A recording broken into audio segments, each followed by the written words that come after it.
friends. This is Mike Dawson, and I welcome you to the Silent Pianist Podcast, where I interview curious people that do extraordinary things. Today's guest is Pranvera Hyseni. She is the founder and director of the Astronomy Outreach of Kosovo. Many space journalists have called her the next Carl Sagan. I first learned about Pranvera Hyseni from my friends in the space exploration and astronomy communities. Ms. Hyseni has become well known for enthusiasm for astronomy, space science, and STEM education.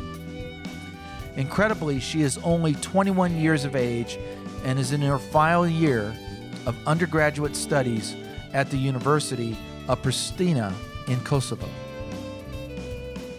She recently returned home to Kosovo after a whirlwind trek of the United States, where she presented the keynote speech at the 2017 Texas Star Party, the SpaceFest 2017 convention, and VIP visits to Kennedy Space Center, Johnson Space Center, and other NASA facilities.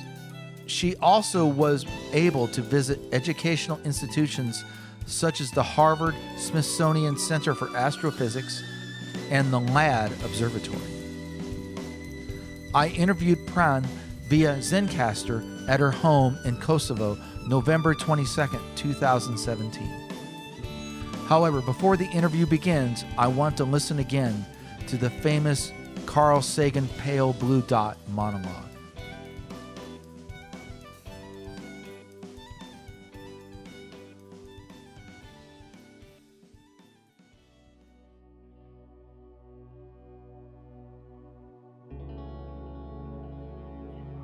From this distant vantage point, the Earth might not seem of any particular interest. But for us, it's different. Consider again that dot. That's here. That's home. That's us. On it, everyone you love, everyone you know, everyone you ever heard of, every human being who ever was, lived out their lives.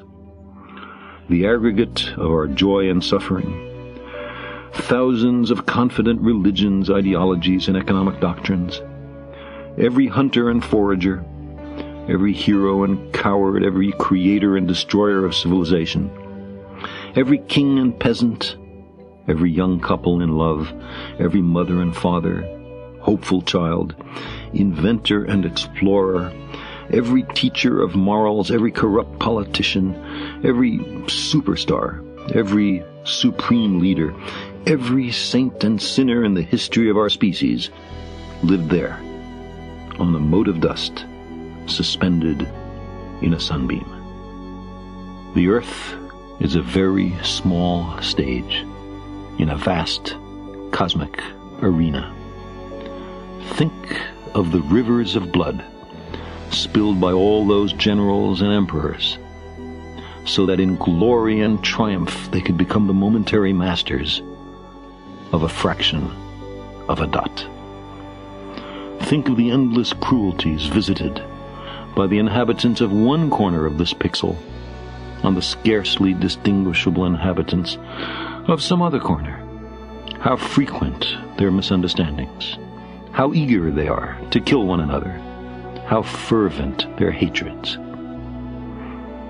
Our posturings, our imagined self-importance, the delusion that we have some privileged position in the universe, are challenged by this point of pale light.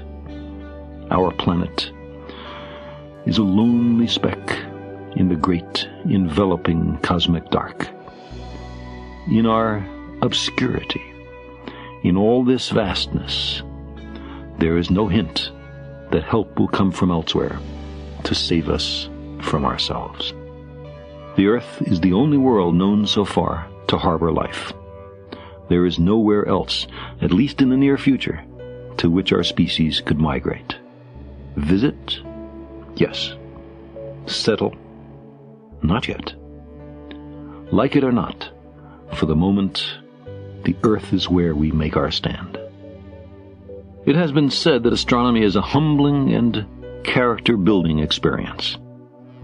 There is perhaps no better demonstration of the folly of human conceits than this distant image of our tiny world. To me, it underscores our responsibility to deal more kindly with one another and to preserve and cherish the pale blue dot, the only home we've ever known.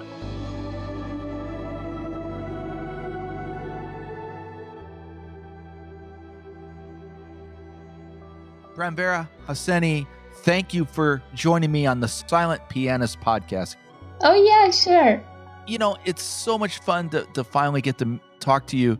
I've been following your stellar trek across the United States as you came earlier in the year to participate in so many different events.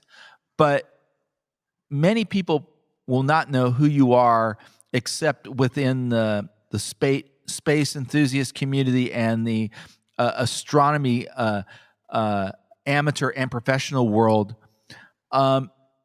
First, tell me, where did you get your love for astronomy? Was it something that happened when you were growing up in Kosovo? Or was it something that happened to you when you were like maybe had a teacher that inspired you? How do you think that all kind of started? Yeah, that's pretty interesting because being a place like Kosovo, where it's like nobody does science and nobody does astronomy in particular, and I was very young, like 3 years old or 4, when in Kosovo was actually wartime, and people were like all scared and was like a terrible time, but nobody was thinking at all about astronomy. But it was a celestial phenomenon that actually really captured my attention. It was a solar eclipse, a partial solar eclipse when it occurred. And I remember how my grandfather was trying to tell us not to panic and not to be scared of that because it's just something normal happening at the sky. And so, together with my family, my grandfather was trying to show us to observe it through some bucket filled with water or through some glass, with fire, something like that. But it was something interesting for me. Like, I never seen something like that happening before, and I saw how people were like reacting to that. And so I live in a village. I still live in here since then, and it's a fascinating sky. If you come here during the night skies, it's amazing. No light pollution. You can see the Milky Way, the stars. It's so great. And I think that's also another thing that really made me love the sky. It was like calling me. And yeah, I was growing up, going to school, and my interest was always like into planets, into astronauts, things like this. But I couldn't learn much because we didn't have much Albanian literature about these. So this was actually one of the reasons why I started learning English language and getting interested to know it so I could read more books or in internet or wherever to learn more about the science. And so this was actually another good step for me because learning English, I could communicate and find people through Facebook and collaborate with them, meet astronomers, meet international people who actually gave me the first steps. And now I'm here because of this, I think. So, yeah, it was like a long story, but I just love astronomy. I guess my question is, when did you realize that you actually had a unique experience living in that part of the world where you could see things so clearly, and the Milky Way was a real thing, and it wasn't just something that you might have seen in a cartoon or in a book? Yeah, actually, as I was living here, we as kids every time playing out there, even during evening. So we were like playing hide and seek. I remember that so well. And I was like hiding somewhere and I was waiting for the kids to find me. And I was just like looking up at the stars and it was like moonlight. We could see a little bit in the evening. It was something like made me feel so great, something powerful coming from inside of me. And I could see that, I could feel it. So I don't know why. I just like moon is my most favorite thing in the sky, but also like the stars, and it makes me feel like we are not alone, like somebody else is out there, in the sky, in the universe. It's such a good feeling, it's really good. It's not easy to explain all that, but it's just something that really makes me attached to the sky. Yes, I think anybody that has a love for astronomy gets that sense of feeling that there must be more in the universe than are just little, as Carl Sagan says, the pale blue dot. There must be many pale blue dots in the universe. And I think maybe what we feel viscerally as humans is that we want to know and discover, and it's that curiosity that makes us want to understand what we see in the night sky. What I was there's so many questions that I want to ask, but I want to ask a little bit more about your experience going to school before you went to university. Was there any teachers that helped you along the way to become more informed about science in general? Maybe not astronomy, but science as an endeavor that you, as a young woman, should pursue. Was there any teachers Yes, that helped there you along the were way? actually two teachers which I will never forget them. When I was in high school, before starting the high school, I wanted to go to the direction which is like for natural sciences.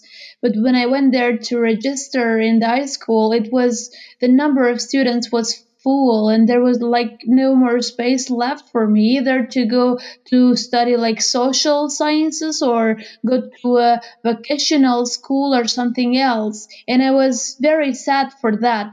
So I had to go to do social sciences, something like history and things that I don't really have an interest in them.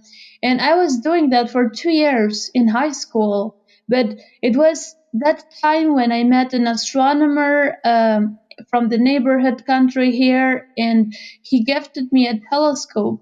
And I think it was the most amazing thing that I received in my life. So with that, I started like observing. I started to get to know how to point the telescope, how to find objects, and I was getting so much attached to astronomy and to observations. And I was starting to get my telescope at school, and I was the kind of student that is like weird in the class. You know what I mean? Like it's just into science and doesn't really care about Right, anything right. else.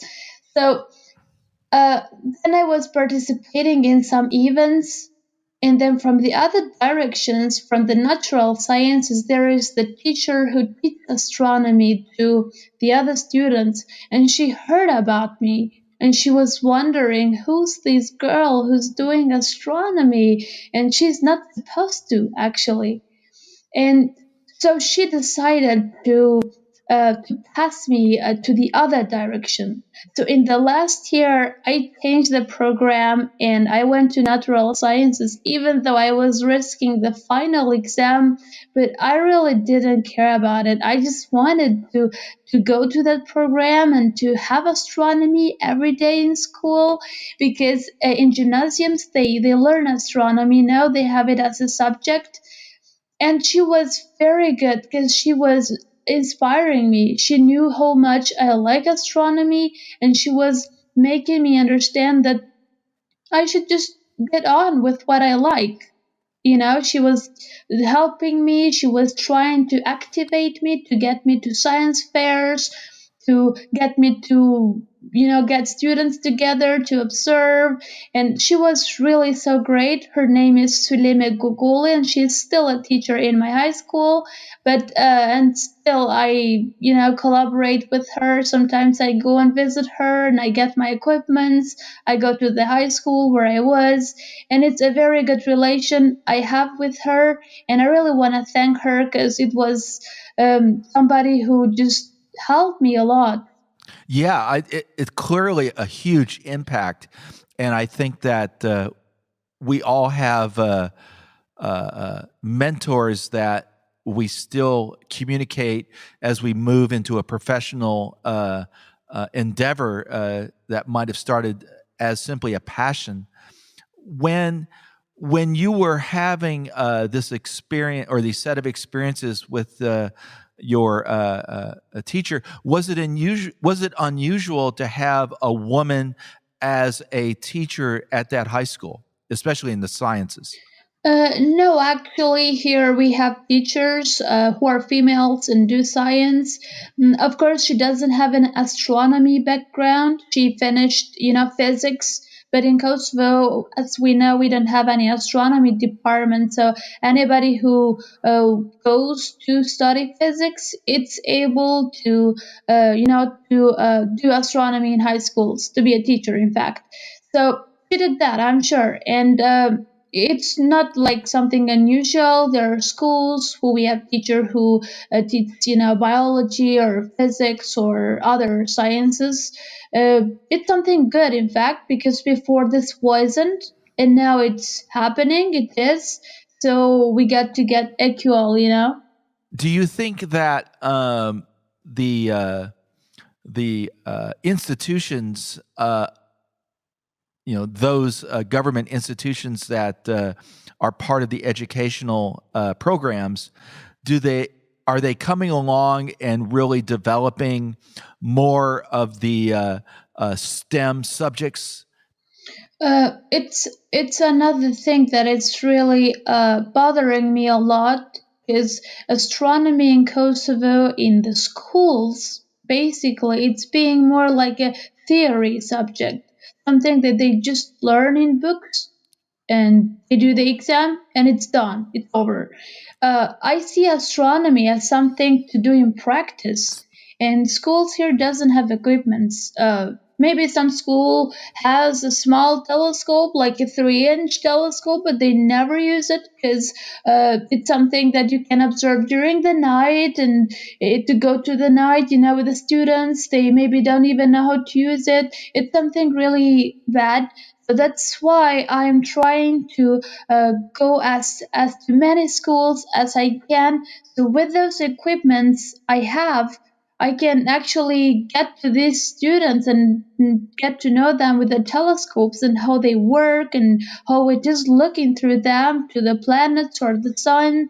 And it's very good now because schools are working a lot with us and they like our program a lot. So we get a lot of invitations from school, and we are trying to get as much practice in astronomy as possible. Even the Ministry of Education, and now we have a project with them. So we go to high schools and we do outreach events with students. So ministry is actually supporting this program, and it's a very good thing. And I hope in the future our schools will get telescopes somehow so they can do like practice hours on astronomy. We'll get astronomy camps or something like this. Yeah, that's very interesting. So when you started and became director of the Astronomy Outreach of Kosovo, that was truly a pilot program in order to, as you say, make astronomy a practical subject where there was a lab component to the lecture. It sounds like that you were truly trailblazing, so to speak, in demonstrating to this educational institution that it was important to have this practical side of it that will truly inspire people to study astronomy beyond just as a passing thing in a class. It sounds like, when I look at your social media feeds, the pictures and the joy is fantastic, and it sounds like you're spot on in communicating that astronomy is something you do and not necessarily something you have to read a lot of lectures. Just get a telescope, figure out how to use Yes, it. I started everything with a 3-inch reflector telescope. And what was different from now, before when I was going to some schools, before I had the solar filter, we were just not looking through the telescope, but looking at the telescope. We will just like watching a telescope and seeing all the equipment and how it works and like that. But it was to observe just during the night. And to get all the students during the night, it was something more difficult. But then after I received the solar filters, I was able to observe the sun in white light and sunspots. So I was going also to the other schools, and I could see the impact. I could see how much students liked it because nobody ever does or did that in Kosovo. And astronomy, it's the oldest science probably, but for us, it's something very new. I saw this impact and I saw how much good is working. I had this idea of founding a program so I could probably get other people to know, so who has the same passion as I, and we can do something great. So it was a very bright idea, I think, to found this program, the Astronomy Outreach of Kosovo, and I received a lot of equipment after then, equipment like telescopes and mounts and books and everything. And we can go to schools. Now we are a lot of students working together in this program, and we are making a change. Well, Pran, one of the things I wanted to ask you, since you started the outreach program, it sounds like you were getting help from all over the world because you were just telling people what you were up to. Can you talk about some of the people that have helped you with donations of equipment? Oh yeah, sure, and they really deserve it. Starting from the first telescope that I received from Dragan Radmilovic from Croatia, he was the guy who got me into astronomy, definitely, and he passed away, but he was somebody like a legend for me. And now, after that, I met with Stephen Ramsden, the director of Carl Bates Solar Astronomy Project. So he donated like 80% of the equipment I have, and a lot of things which are very expensive. He got us solar telescopes of 3 different wavelengths, and then go-to mounts. He got us cameras, computers, softwares, which we do imaging, and anything, solar glasses, like thousands of them, which we share for free to the people. And he always helps us whenever we run out or something. He just keeps helping us because he has 23 chapters around the world, and his aim is to spread science as much as possible. One of the chapters is AOK, Astronomy Outreach of Kosovo. That's why he helps us a lot, and I really want to thank him a lot. Except him, there are other people like from Germany, Stefan Schwimms, and then from Austria, and from America, a lot of people that they gave us other things like books with text with which are updated, planispheres, Terra, and cameras, a lot of them, and meteorites, which are very cool to see them. And yeah, I can't mention all of them, but I just want to thank all these people, really, because I am sure if they didn't send us these donations, we wouldn't be able to do anything without them. I'm so sure. So they really deserve a huge thanks from me and our staff here in Kosovo. Well, that's fantastic. And if I understand right, Stephen Ramsden, he actually came to Kosovo Yeah, Stephen came here because we had a problem before and we still keep having it with customs. Like, if you ship something to Kosovo, it's not 100% that it will make it, and it's very expensive. So, Stephen wanted to get us some telescopes and other stuff, and he saw that, like, shipping them, it was as expensive as coming, flying over here. So what he did was getting all these in the suitcase, and he flew to Kosovo and he came here for 10 days. It was amazing because it was the first astronomer to come to visit us and to do events with us, to do outreach and to teach our students to have seminar of astronomy. We really had a blast with him. It was in August last year, and I hope he will come back again here. It was really good. And when I came to America this summer, he was one of the persons also who I visited, and he really showed me a lot of things there in Atlanta, Georgia. So I will be waiting for him to come back again. That's fantastic. Well, I'm so pleased that he was able to have such a major impact on your dream to bring astronomy to everybody that is in your country and beyond, for sure. Because one of the things that I noticed as I've been a part of the space enthusiast community is that you've really inspired a lot of people to become involved all over the world. It's probably a little overwhelming that you've been inspiring people that don't even live in your part of the world. Tell me how that has. Maybe it's taken you by surprise that you've become somewhat recognized as an advocate. I've been really overwhelmed, as you mentioned, and I'm very surprised how people react when they hear our story in Kosovo. And I had the opportunity to give a presentation, a few of them in America. And while I was telling our story, how we are doing science and how we are being able to develop science in a country that it's like destroyed from the war, and we miss most of the things. And I've seen how people were like reacting to that, and I've seen most of them was couldn't hold their tears in the audience, and it made me think like this is something that can really inspire people to do science, and it can prove them that everything is possible. Even if you start from nothing, just like the universe did, everything is possible. You just gotta work, you gotta keep on, and you gotta believe in that. Absolutely. Well, truly, the way I've witnessed your impact has been inspiring to me as well, and of course, that's why we're talking today.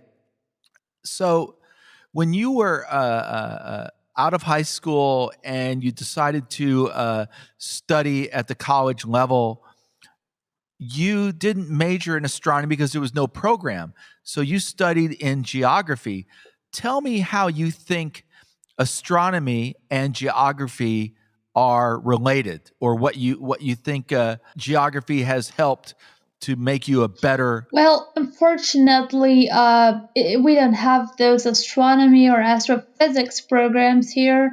It was time for me to go to college, so all I had to choose was something that is like really close to astronomy, and I chose geography. The reason why I didn't choose physics was because I'm not very strong in math. And also, I like to study planetary sciences. Like, I like to do masters or PhD them. So, first of all, I thought, why should I not know my own planet first and then to study other planets?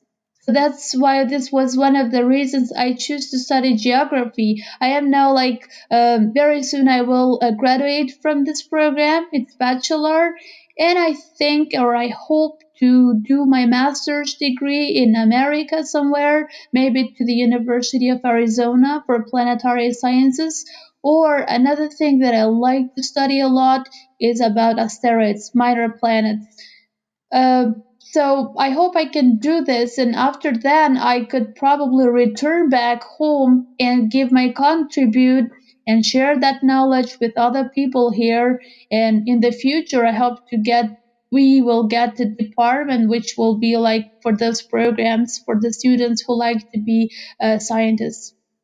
So at the University of Pristina, what other science degrees do they offer besides in geography? You said that there is a physics degree available. What are the other available study pathways? Yeah, it's the Faculty of Natural Sciences. Where am I? It's the Department of Geography, it's the physics program, it's biology, it's chemistry, and math. But we also got to another faculty, like if you want to do engineering or with technology, computers. And then there are other like faculty for educations and other sciences. But this is this is the basic one just for basic science. And students like who go to physics, they learn all about physics, but astronomy, they have only one semester. Like they learn about astronomy, these things they have in the book, which are really old books. They are not updated. And I'm sure if you go to read these books, for example, about any planet, now it will be like very, very old informations. And that planet has probably many new things now which are not in that book. So that's why it's another thing that I don't like, and I hope it will change soon. And it's something bad that the university doesn't have equipment like Department of Physics. I am not sure if they have a telescope or not. And in geography, we also learn it's a subject, cosmography, which is just for astronomy, for solar system, and it's not too much. It's in one of the semesters, but it's nothing really much about astronomy, in fact. I see. Well, one of the things that I'm curious about with your geography studies, is cartography a large part, or at least a piece of your studies, where you get to create maps and things like that? Yeah, it is. It is. We also do GIS, Geographical Information System, remote sensing, and we have also these which are like geomorphology, geology, climatology, everything like that. Yeah, we have special programs like Map Info and others where we like create maps or different styles and like that. And what I Very, like very about cool. my department are the teachers who are there, because I get a very huge support from them because they know what is my real goal in astronomy, and I do geography because there is not a choice, and they really like it, so they support me a lot. And probably in the future I will get to be a planetary scientist. Who knows? Well, I think that your strategy to get the master's degree and then further on into your doctorate degree in, like you say, you want to do it in planetary science, is by getting that education and then bringing it back to your home country is going to be a really interesting journey for you. And I know that you're going to get a lot of support from all of us that are rooting for you. So I was looking at some of the information that I found online, that you took a trip to Australia before you went to the United States this year. Tell me about your travel, your journey to Australia. What was that like, and what do you remember about that was really, really cool? Yeah, that was a very long journey. I mean, far away from Kosovo. But it was good because I was invited there by amateur astronomer Rob Black to participate at International Sunday Convention, which is like to observe the sun. People observe the sun from all around the world in that day. And uh, I flew there and I got to meet other people, other astronomers, and I met Terry Lovejoy, who probably you heard about. He's a comet discoverer, and we know the famous comet Lovejoy, which appeared in 2015 or 14, I can't remember. But yeah, it was very good to spend time with him, and he was telling me how he does his discoveries and everything like that. And I told you before that I have a very special interest in minor planets. And then, so I also met the boss team. It's Greg and Peter. They together do supernova search. And I went to their place where they do the discoveries, to their observatory, and I got to operate with their equipment, with their telescopes, and it was my first time to see bigger telescopes than I do have, because the biggest telescope I have, the largest, is like an 8-inch Newtonian, so I could see there like 14-inch and like that. It was very nice. I also met Jonathan Bradshaw, and he owns the Samford Observatory. He's a discoverer of a couple of asteroids and double stars. And I spent time in his house a few days. So we were trying also to view some asteroid occultations. He explained me a lot of things which I still remember, and I kept notes, and he taught me softwares. He gave me cameras, which now I use them here, and hopefully, I can do something like him someday. And then I went to Rob Black, finally, my host. I stayed there for a month in Home Hill, and we did more like solar outreach with his setup. And it was very good because in Australia, the sky was different in the southern skies, and I could see a lot of new constellations and Yes, galaxies, yes. and it was cool. And I really felt lost, when I was up there looking up, like, where am I? It was cool. Yes, I lived in Singapore for quite a while, and seeing the Magellanic Clouds and the Southern Cross, you're just like, man, Yeah. I am very disoriented.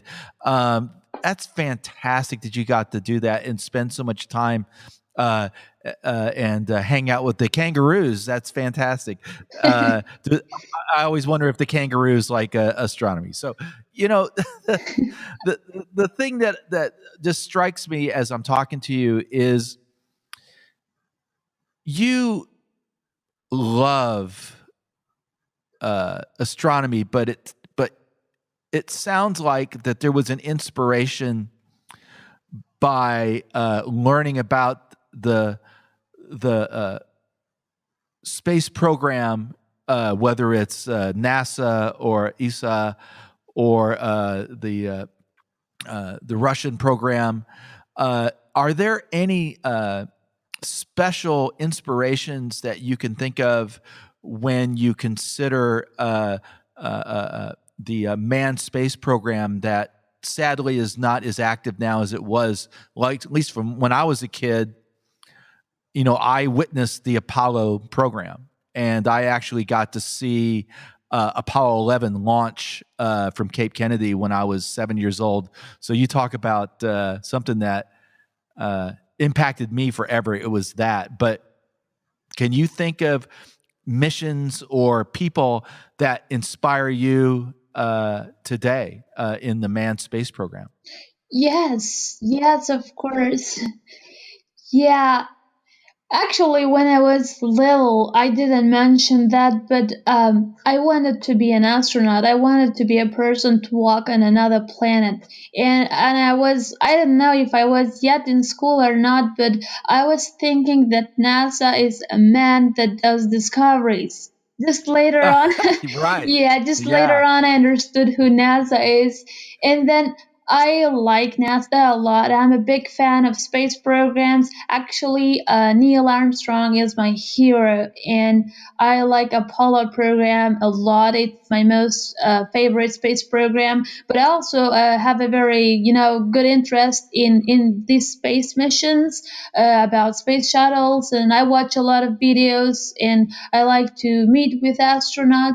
I was very, very happy to have the opportunity to personally talk and shake their hands of astronauts at SpaceFest in Tucson, where I was a speaker this year in America. And it was so good. I met astronauts that walked the moon.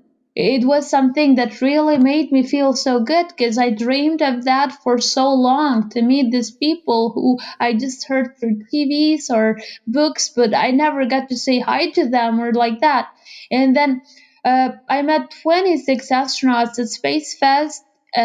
I met other astronauts at other events, but yeah, I like a lot space programs, and I keep like space models at my home. And during outreach programs, sometimes I mention these. I show to people. I tell them how it goes and like that. And I'm one of these people who supports a lot, the programs, the future programs, which will make the man to walk on Mars someday.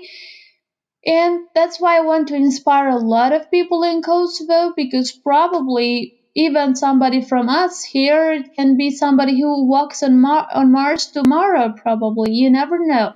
That's why I was very happy also to get the opportunity to visit the NASA centers, two of them in Florida, Kennedy Space Center, and in Houston.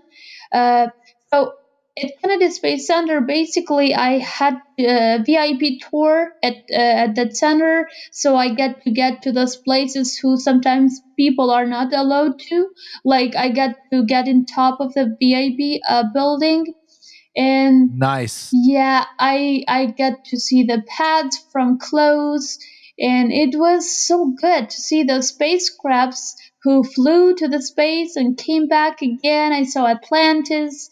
Then at Marshall Space Flight Center, I had also a private tour there. They got me to the ISS control room, and many other things which really are a lot to mention, and also to the US Space and Rocket Center there in Huntsville.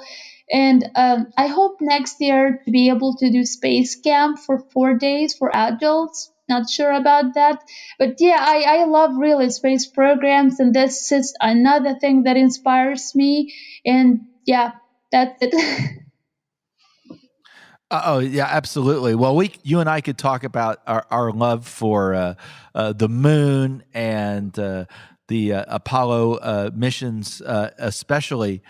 Um, so, is there one astronaut that you met when you were here earlier this summer in 2017 that really sticks in your mind? Like one individual? Do you remember? Oh yeah, yeah. I was so happy when I talked to Charlie Duke, and he was like he couldn't pronounce my name, and he was catching my badge and reading it, trying to pronounce it. It was funny, but it was so good to know. And when you think that he walked on the moon and you're talking to him at the moment, it was amazing. He was so kind, so great. He was making questions about Kosovo, and he made a video holding the flag and saying hi to people in Kosovo. It made everybody proud here.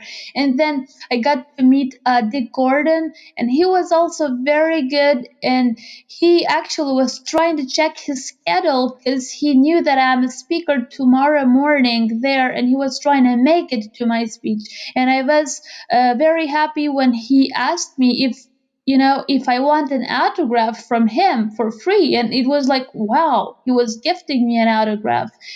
So I was very sad to hear that he passed away a few days ago. And then I met other astronauts from other different, missions, and some other guy that I met over there at SpaceFest that I really wanted and I was so glad was Rick Armstrong, the son of Neil Armstrong. And I talked to him and I told him how much proud I am and everybody is of his dad and of his family that made a giant leap. And it was like so good to meet with those people. I will never forget that moment. And then I got to meet like people which are non-astronauts, just scientists who did incredible discoveries like David Levy, Alan Hale, then Bill Hartman, and a lot of them. I was overwhelmed there at Space Fest. That's fantastic. Space Fest is such a cool thing, just because everybody's there with the same enthusiasm and the same purpose. I'm really glad you got to participate in that and make a presentation. And I did watch your presentation. I thought that you really communicated your life journey so that what you do now is possible.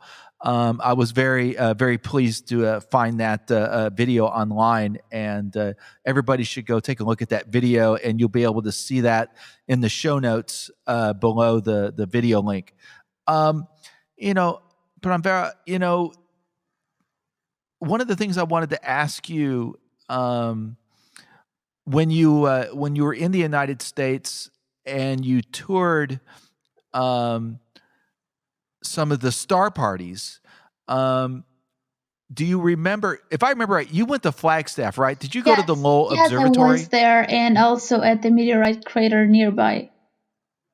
Yes, well, I grew up very close to there. I used to go to the Lowell Observatory. Oh my God.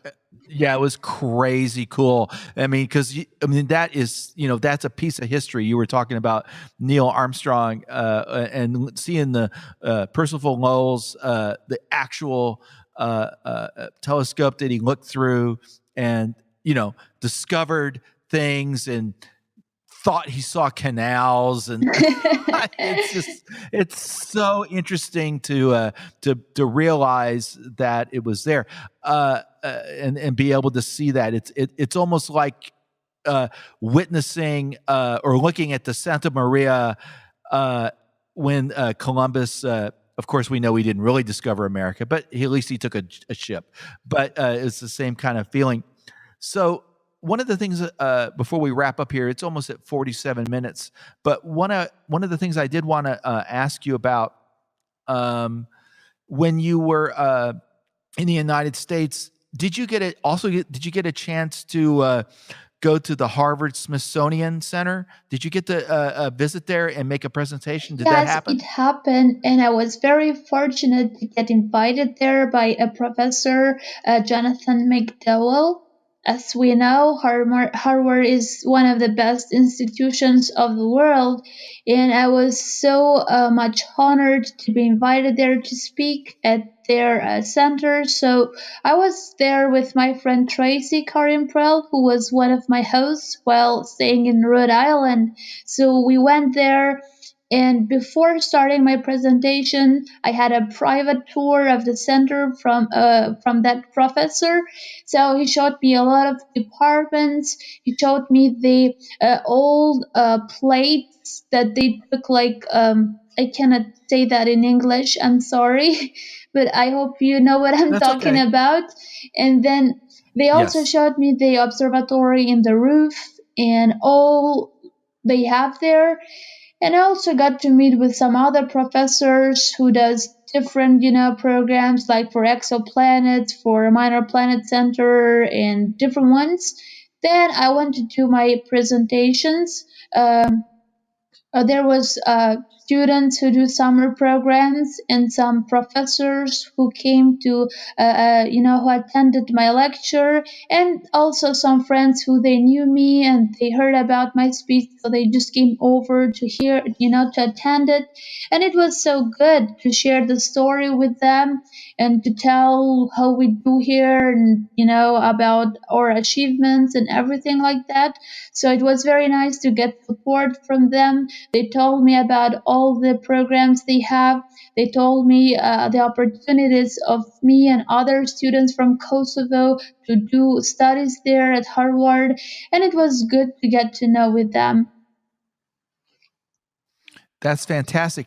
One of the other things that I was hoping that you had an opportunity to do, did you get to tour the LADD Observatory at Brown University? Yes, I was there. I was with Tracy, and we met astronomers there. They opened the observatory just because for us, and they showed us telescopes, some of them which were old, like transit scopes and clocks, really accurate clocks. And then we went up to the observatory.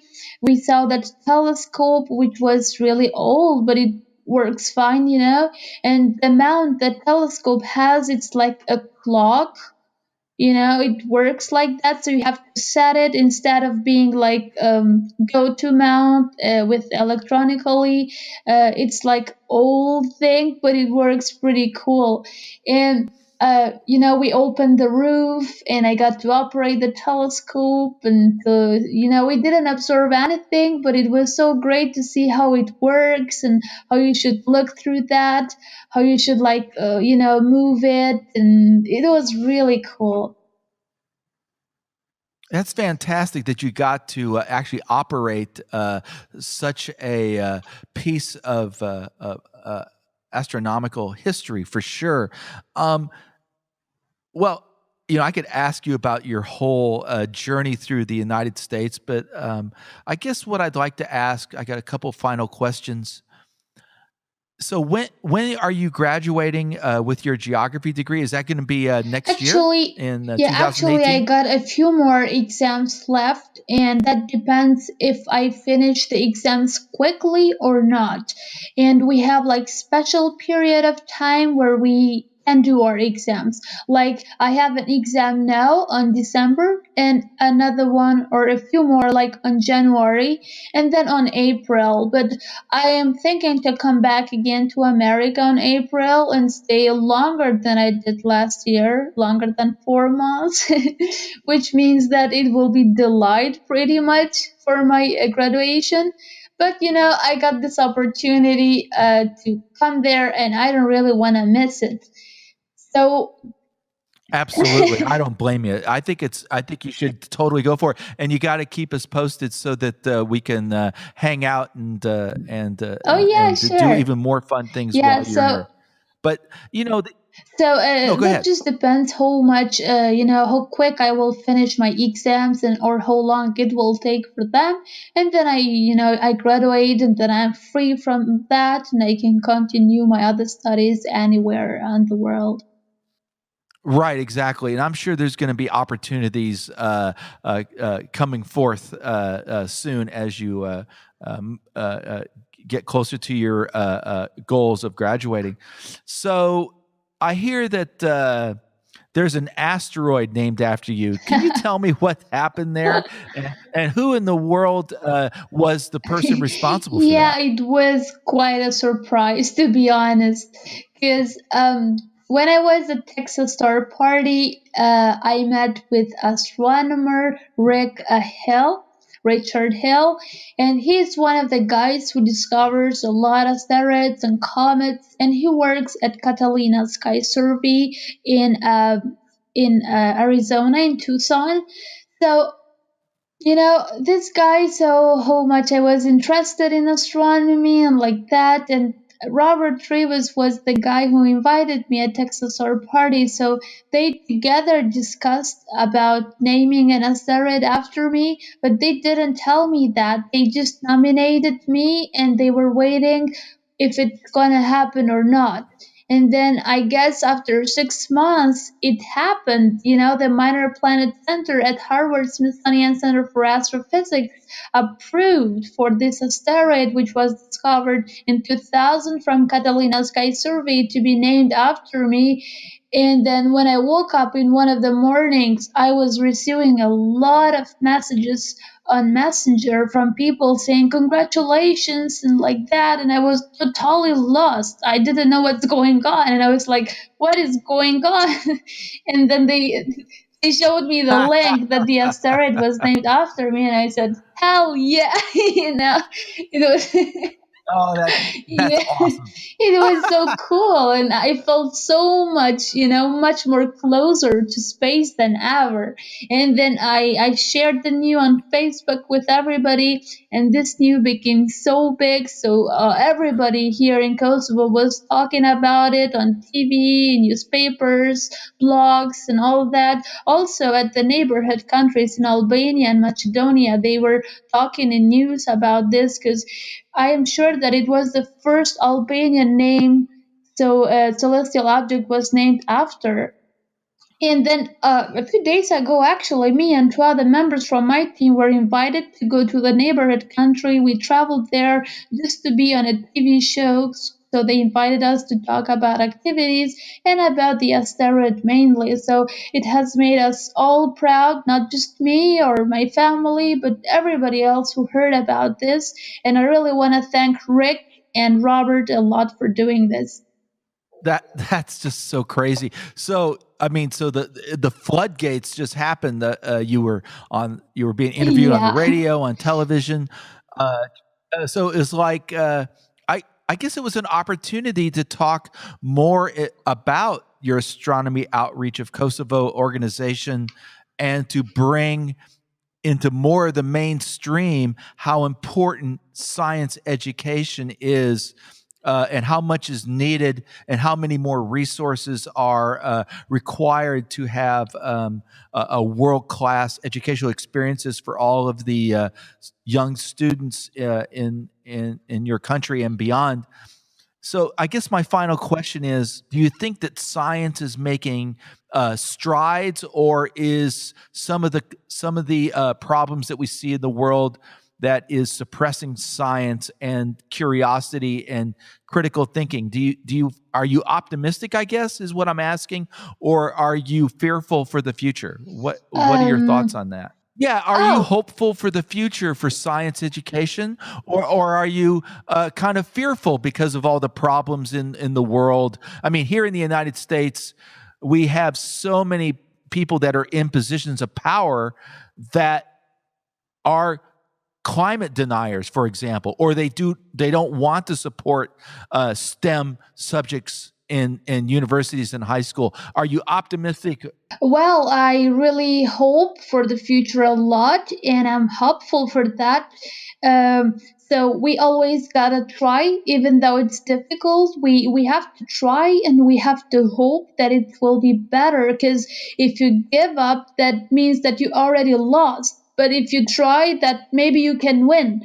So we should work, and we should believe that someday something can happen, and that will be possible if we keep working, and if we don't give up, and if we make others believe that. So that's why we need to educate, we need to inspire, we need to let people know that it's important to be hopeful for the future, it's important to study, it's important to educate, to work with others, to be friendly to each other, to be positive. And yeah, that's what I think. That's what I'm trying to do, actually. Well, I'll tell you, Pranvera, it is so lovely to hear you talk so passionately about your love for astronomy and space exploration and science education and your dreams for the future. And I truly wish you the best in accomplishing what you want to do, which is to be a woman astronaut with putting your footprints on the surface of Mars. I really hope that you accomplish that dream in one form or another. So I really want to thank you for joining me today on The Silent Pianist. Yeah, it's my biggest pleasure, and I'm very honored to be part of this show. And I also want to thank you back for inviting me. I feel very privileged to be here, and I hope you have a great day or evening there if it's daylight. Pranvera Hyseni, thank you for joining me on the Silent Pianist podcast. Yeah, it's my biggest pleasure. As they say, that's it.